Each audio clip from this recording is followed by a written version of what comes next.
Hi అండి, అందరికీ నమస్తే. Welcome back to our channel.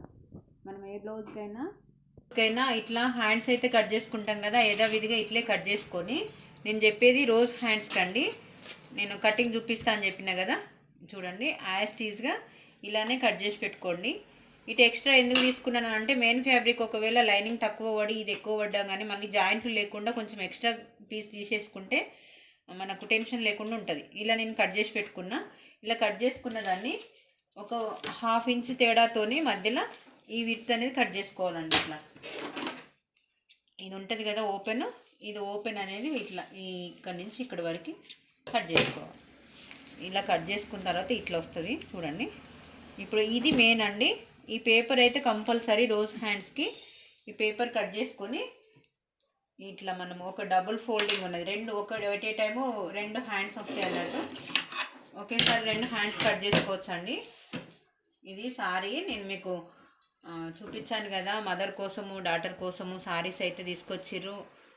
వాళ్ళకు సారీ కట్టుకోవడానికి కంఫర్టబుల్గా లేదు, లాంగ్ ఫ్రాక్ అయితే కావాలని చెప్పని తీసుకొచ్చుకున్నారు అన్న కదా, వీడియోలో షార్ట్ వీడియోలో పెట్టాను కదా. ఇది మీకు రోజ్ హ్యాండ్స్ కోసం మీకు చూపిస్తున్నానండి. చూడండి ఇప్పుడైతే ఇలా ఉంది కదా, దీన్ని ఇది కార్నర్ దగ్గర నుంచి ఇట్లా స్ట్రేట్గా తీసుకోండి. ఇట్లా స్ట్రేట్గా తీసుకొని ఇటు కూడా స్ట్రేట్గా వచ్చేటట్టు ఇట్లా తీసుకోండి. మనం ఇక్కడ గట్టిగా అన్నాం అనుకోండి, ఈ మధ్యలో ఊడిపోతుంది. చూడండి ఇట్లా స్ట్రేట్గా తీసేసుకొని, ఏటైనా ఒక సైడ్ స్ట్రేట్గా తీసేసుకుంటే ఇంకో సైడ్ స్ట్రేట్ వస్తుందండి. చూడండి ఇట్లా ఇప్పుడు ఎక్కడి వరకు అవుతుందో అక్కడి వరకు యాస్టీస్గా మార్క్ చేసేసుకోండి.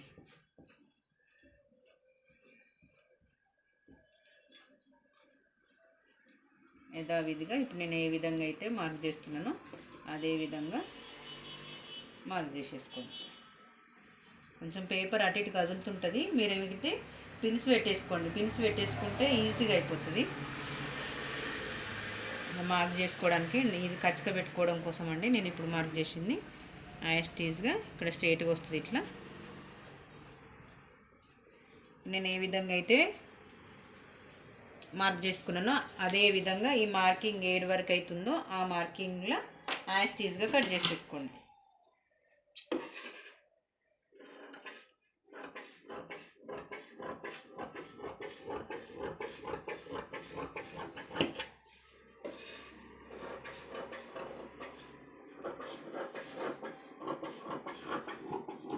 ఇది చాలా ఈజీ అండి, ఇలా టెన్షన్ పడేది ఏమి ఉండదు. కాకపోతే కొంచెం క్లాత్ మాత్రం ఎక్కువ పడుతుందండి. ఈ క్లాత్ ఎక్కువ ఉంటే మాత్రం ఇట్లా డ్రెస్సెస్ కానీ మనం బ్లౌజ్ పీస్ ఎక్కువ వస్తుంది కదా, అట్లాంటి బ్లౌజ్ పీస్లు ఎక్కువ వచ్చిన క్లాత్లకు కూడా ఇట్లా ట్రై చేసుకోండి, పర్ఫెక్ట్గా వస్తుంది. ట్రెండీ హ్యాండ్స్ లాగా సూపర్గా ఉంటుందండి. చిన్నపిల్లలకు కానీ పెద్దవాళ్ళకైనా లోపల లైనింగ్ ఉంటుంది కాబట్టి కొంచెం ఇబ్బంది పడాల్సిన అవసరం ఏముండదండి. అది వేసుకోకపోవడం లైనింగ్ వేసుకోవాలనుకున్న వాళ్ళు వద్దనుకునే వాళ్ళు అది ఎవరి ఇష్టం వాళ్ళదండి. చూడండి ఇప్పుడు ఇది మామూలుగా చిన్నగా కచ్చక పెట్టేసుకోవాలి, సేమ్ యాస్టీస్గా. ఇది ఎలా స్టిచ్ చేసుకోవాలనేది నేను స్టిచ్చింగ్ వీడియోలో చూపిస్తానండి. ఓకే అండి, థ్యాంక్ యూ.